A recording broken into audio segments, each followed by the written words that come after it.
So we've talked about motor memory and we've talked about emotional memory, but the kind of memory we're probably most familiar with is declarative memory, the recall of stored facts and experiences. These kinds of memory are thought to be subserved by another subcortical structure, the hippocampus. Like the amygdala, the hippocampi come in a pair, where two hippocampi sit on either side of the thalamus, just below the amygdala. In Greek, hippocampus means seahorse, and the hippocampus does look a bit like a seahorse, its tail curled at the very base of the brain. The hippocampus is reciprocally connected to both the cortex and subcortical structures.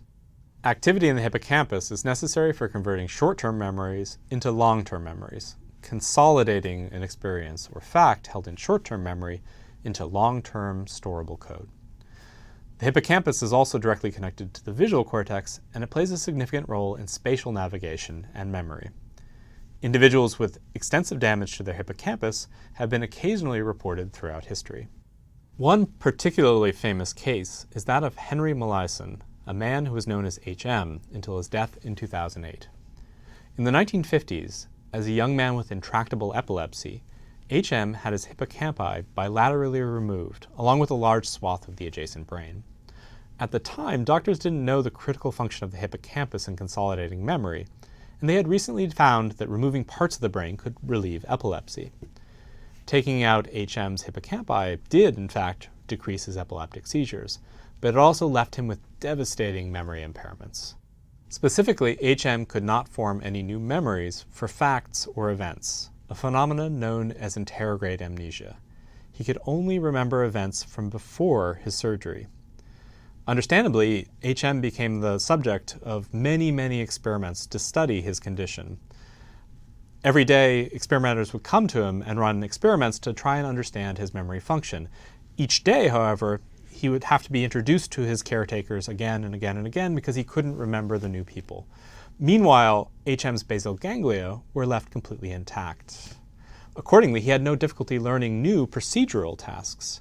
Every time researchers gave him a new task, for instance, a tracing task, they would have to re-explain it. He insisted that he had never performed the task before, yet each time he did the task, he'd get a little bit better. As such, HM was able to form the procedural subconscious memory required to learn a new task, but not the declarative conscious memory needed to remember the experience of having performed the task.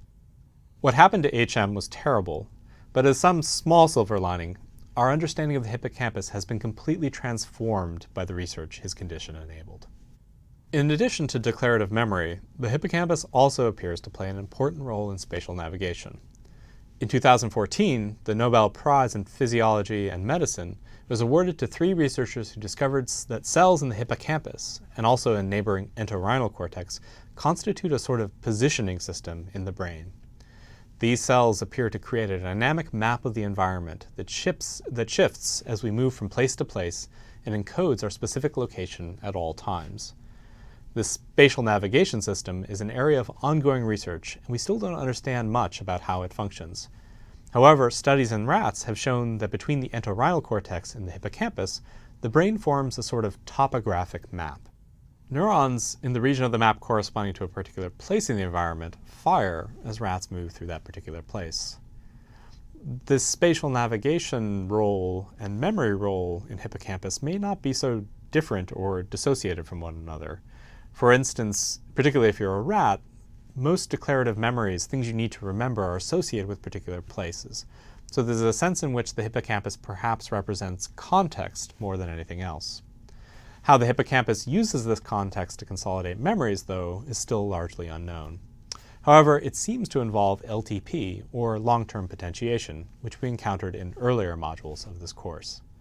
Specifically, LTP may allow the hippocampus to preferentially strengthen certain patterns of neuronal firing, and these patterns may encode those memories. Interestingly, the hippocampus's plasticity, or its ability to change its strength of its neuronal connections, may also extend beyond LTP. The hippocampus is one of only 2 regions where neurogenesis, the birth and migration of new neurons, has been found to occur in the adult brain. We don't know much about how neurogenesis affects memory. One hypothesis is that increased neurogenesis makes it easier for the brain to write over previous memories. This is supported by the fact that infants who show very high neurogenesis are prodigious forgetters. They don't form declarative memories for their first 2 years at least.